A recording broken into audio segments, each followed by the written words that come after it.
शिव बाबा याद है ना। ओम शांति। सुनते हैं आज 14 अप्रैल 73 के अव्यक्त बाप दादा के मधुर महावाक्य। आज की अव्यक्त वाणी का टाइटल है संगठन की शक्ति एक संकल्प। आज की मुरली में प्यारे बाप दादा ने विजय का नगाड़ा कब बजेगा ये बात स्पष्ट की, साथ साथ कलयुगी पहाड़ कब और कैसे उठाएंगे। और बाबा ने हर एक ब्राह्मण की रेस्पॉन्सिबिलिटी क्या है, साथ साथ लास्ट पुरुषार्थ क्या है और उसमें सफलता कैसे पाएं। तो सुनते हैं 14 अप्रैल 73 की मुरली, संगठन की शक्ति एक संकल्प। सर्वश्रेष्ठ मत देने वाले, सदा अभुल बनाने वाले शिव बाबा बोले, सभी किस संकल्प में बैठे हो? सभी का एक संकल्प है ना। जैसे अभी सभी का एक संकल्प चल रहा था, वैसे ही अभी सभी एक ही लगन अर्थात एक ही बाप से मिलन की, एक ही अशरीरी भाव बनने के शुद्ध संकल्प में स्थित हो जाओ। तो सभी के संगठन रूप का एक शुद्ध संकल्प क्या कर सकता है? किसी के भी और दूसरे संकल्प ना हो, सभी एक स्थिति में स्थित हो जाओ। तो बताओ वह एक सेकंड के शुद्ध संकल्प की शक्ति क्या कमाल कर सकती है। तो ऐसे संगठित रूप में एक ही शुद्ध संकल्प अर्थात एक स्थिति बनाने का अभ्यास करना है, तभी विश्व के अंदर शक्ति सेना का नाम बाला होगा।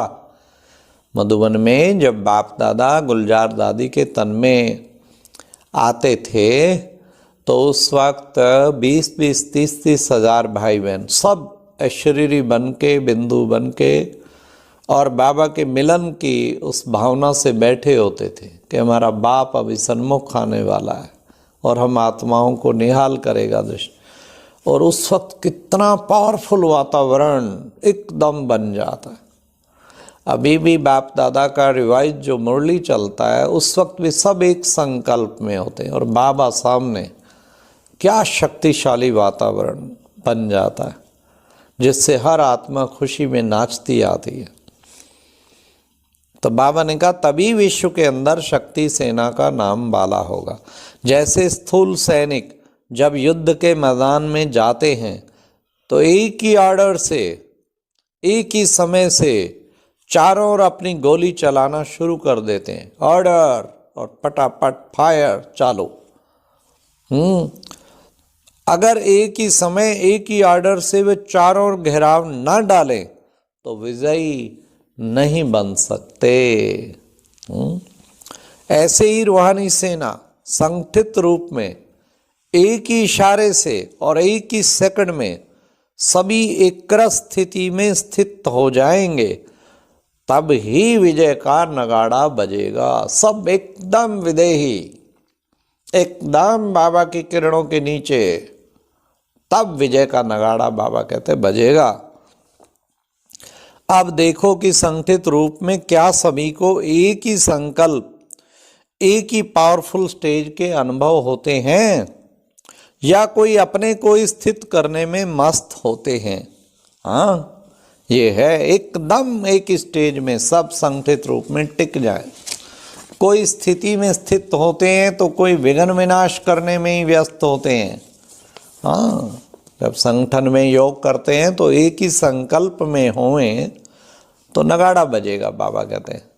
नहीं तो कोई युद्ध कर रहा है, कोई स्थिति में स्थित है, कोई युद्ध कर रहा है, कोई को नींद आ रही है, कोई कैसा है, कोई ज्ञान मंथन कर रहा है। तो अलग अलग संग, एक ही संकल्प में सब टिके हों। तो ऐसे संगठन की रिजल्ट में क्या विजय का नगाड़ा बजेगा? विजय का नगाड़ा तब बजेगा जब सभी के सर्व संकल्प एक संकल्प में समा जाएंगे। क्या ऐसी स्थिति है? क्या सिर्फ थोड़ी सी विशेष आत्माओं की ही एक स्थिति की उंगली से कलयुगी पर्वत उठना है क्या? या सभी के उंगली से उठेगा? यह जो चित्र में सभी की एक ही उंगली दिखाते हैं, उसका अर्थ भी संगठन रूप में एक संकल्प, एक मत और एक स्थिति की निशानी है। तो आज बाप दादा बच्चों से पूछते हैं कि कलयुगी पहाड़ कब उठाएंगे और कैसे उठाएंगे? वह तो सुना दिया, लेकिन कब उठाना है, कैसे उठाएंगे, वो तो बाप दादा ने विधि बता दी। संगठन का एक संकल्प, उठ जाएगा पहाड़। लेकिन बाबा अब दूसरा प्रश्न साथ पूछ रहे, कब उठाना है? बच्चों ने क्या उत्तर दिया? जब आप ऑर्डर करेंगे बाबा। अब सुनिए बाबा भी उत्तर, हाजिर जवाब। क्या एक स्थिति में एवर रेडी हो? ऑर्डर क्या करेंगे? ऑर्डर यही करेंगे कि 1 सेकंड में एक स्थिति में स्थित हो जाओ। तो ऐसे ऑर्डर को प्रैक्टिकल में लाने के लिए एवर रेडी हो? वह 1 सेकंड सदा काल का सेकंड होता है। ऐसे नहीं कि 1 सेकंड तो स्थिर हो जाओ और फिर दूसरे सेकंड नीचे आ जाओ। तो बाबा कैसे बच्चों का जानी जाननहार 1 सेकंड में तो हो जाते हैं, फिर नीचे आ जाते हैं।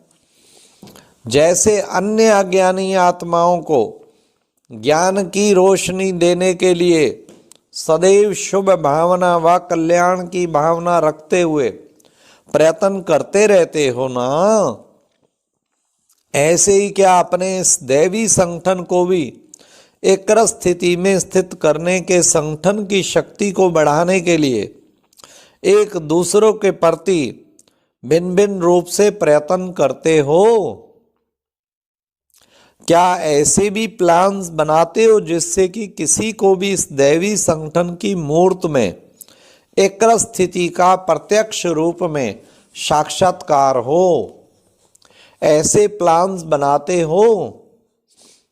जब तक इस दैवी संगठन की एक स्थिति प्रख्यात नहीं होगी, तब तक बाप दादा की प्रत्यक्षता भी समीप नहीं आएगी। ऐसे एवर रेडी हो? जबकि लक्ष्य रखा है विश्व महाराजन बनने का, उससे नीचे तो कोई बात करता ही नहीं बीके। क्या बनना है? विश्व महाराजन। इंडिपेंडेंट राजा तो नहीं ना। ऐसे अभी से ही लक्षण धारण करने से लक्ष्य को प्राप्त करेंगे। हर एक ब्राह्मण की रिस्पॉन्सिबिलिटी ना सिर्फ अपने को एक रस बनाना है, लेकिन सारे संगठन को एक स्थिति में स्थित कराने के लिए सहयोगी बनना है। ऐसे नहीं खुश हो जाना मैं अपने रूप से ठीक ही हूं, लेकिन नहीं, अगर संगठन में व माला में एक भी मणका भिन्न प्रकार का होता है तो माला की शोभा नहीं होती। तो ऐसे संगठन की शक्ति ही उस परमात्म ज्ञान की विशेषता है। उत्तम ज्ञान और परमात्म ज्ञान में अंतर ही है। वहां संगठन की शक्ति नहीं होती, लेकिन यहां संगठन की शक्ति है। तो जो इस परमात्म ज्ञान की विशेषता है, इससे ही विश्व में सारे कल्प के अंदर वह समय गाया हुआ है। क्या समय? एक धर्म, एक राज, एक मत। यह स्थापना कहां से होगी? इस ब्राह्मण संगठन की विशेषता देवता रूप में प्रैक्टिकल चलते हैं, इसलिए पूछ रहे हैं कि यह विशेषता जिससे कमाल होनी है, नाम बाला होना है, प्रत्यक्षता होनी है, असाधारण रूप, अलौकिक रूप प्रत्यक्ष होना है।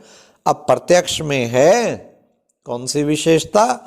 एक धर्म, एक राज, एक मत। ब्राह्मणों की पहले चाहिए, सभी की एक स्थिति चाहिए, एक ही संकल्प चाहिए, तब प्रत्यक्षता होगी।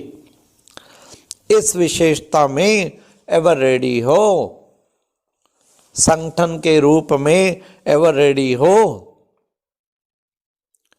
कल्प पहले का रिजल्ट तो निश्चित है ही, लेकिन अब घूंघट को हटाओ।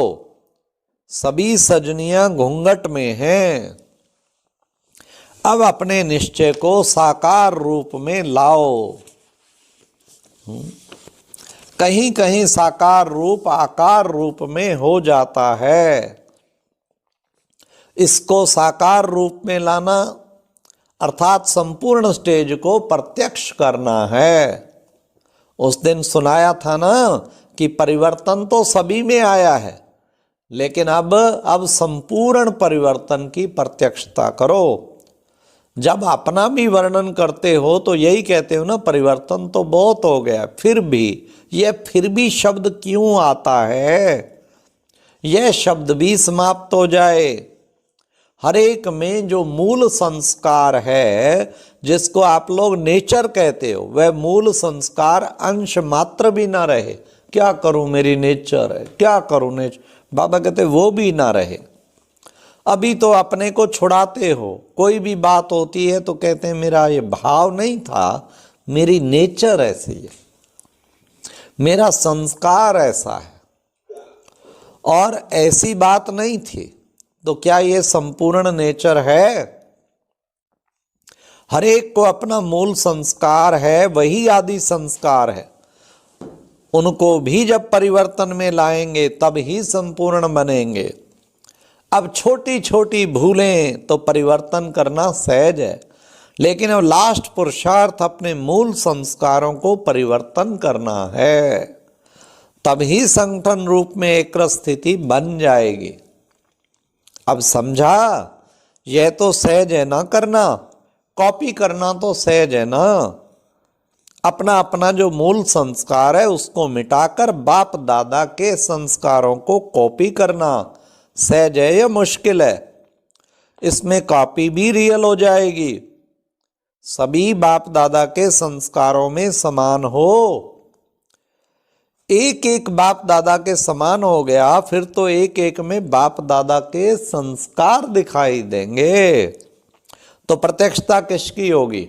बाप दादा की। जैसे भक्ति मार्ग में कहावत है, जिधर देखता हूं उधर तू ही तू है, लेकिन यहाँ प्रैक्टिकल में दिखाई देवे। जिसको देखे वहां बाप दादा के संस्कार ही प्रैक्टिकल में जहां देख नजर आए। वे मुश्किल है क्या? मुश्किल इसलिए लगता है जब फॉलो करने की बजाय अपनी बुद्धि चलाते हो। इसमें अपने ही संकल्प के जाल में फंस जाते हो, फिर कहते हो कैसे निकले, और निकलने का पुरुषार्थ भी तब करते हो जब पूरा फंस जाते हो। इसलिए समय भी लगता है और शक्ति भी लगती है। अगर फॉलो करते जाओ तो समय और शक्ति दोनों ही बच जाएंगी और जमा हो जाएगी। मुश्किल को सहज बनाने के लिए, लास्ट पुरुषार्थ में सफलता प्राप्त करने के लिए कौन सा पाठ पक्का करेंगे? जो अभी सुना है ना कि फॉलो फादर, यह तो पहला पाठ है, लेकिन पहला पाठ ही लास्ट स्टेज को लाने वाला है। इसलिए इस पाठ को पक्का करो, इसको भूलो मत, तो सदा काल के लिए अभुल एक रस बन जाएंगे। अच्छा, ऐसे तीव्र पुरुषार्थी, सदा एक रस एक मत और एक की लगन में मगन रहने वाली श्रेष्ठ आत्माओं को नमस्ते। और अब यह एक बहुत अच्छी वीडियो भी जरूर देखें।